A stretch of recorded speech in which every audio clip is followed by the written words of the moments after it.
வணக்கம். ஆனைமங்கலம் செப்பேடு எப்படி லைடன் செப்பேடாக மாறியது என்று பார்ப்போமா?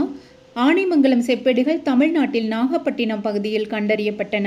டச்சு கிழக்கிந்திய கம்பெனி நாகப்பட்டினத்தை கைப்பற்றி தங்கள் கட்டுப்பாட்டில் வைத்திருந்த காலத்தில் கிபி 1687 முதல் 1700க்கும் இடைப்பட்ட ஆண்டுகளில் அங்கு ஒரு கோட்டையை கட்டினர். அத்துடன் அங்கு பழங்கால பௌத்த விகார அமைப்பான சீன பகோடா இருந்த பகுதியை மறுசீரமைப்பு செய்தனர். அந்த பகுதியில் பூமிக்கு அடியில் டச்சு கம்பெனி அகழ்வாராய்ச்சியின் போதுதான் இந்த சோழர் கால செப்பேடுகள் தற்செயலாக வெளிப்பட்டது.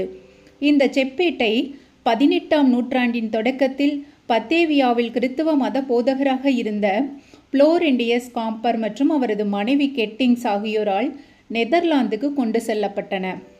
இவர்களது வம்சாவளியைச் சேர்ந்தவர்கள் 1862ஆம் ஆண்டில் இந்த செப்பேடுகளை நெதர்லாந்தில் உள்ள புகழ்பெற்ற லெய்டன் பல்கலைக்கழக நூலகத்திடம் ஒப்படைத்தனர். அதனால்தான் உலக வரலாற்றில் இது லைடன் செப்பேடுகள் என்று அழைக்கப்படலாயிற்று.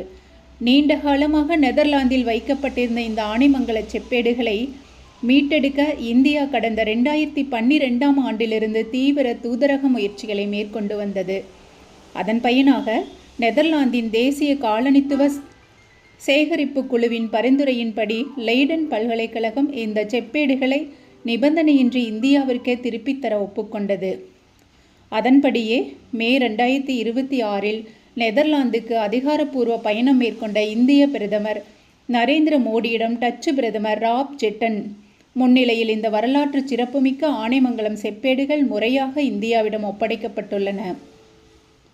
300 ஆண்டுகளுக்கும் மேலாக வெளிநாட்டில் இருந்த தமிழர்களின் மிக முக்கிய வரலாற்று ஆவணம் தற்போது மீண்டும் தாயகம் திரும்பியுள்ளது என்பது குறிப்பிடத்தக்கது.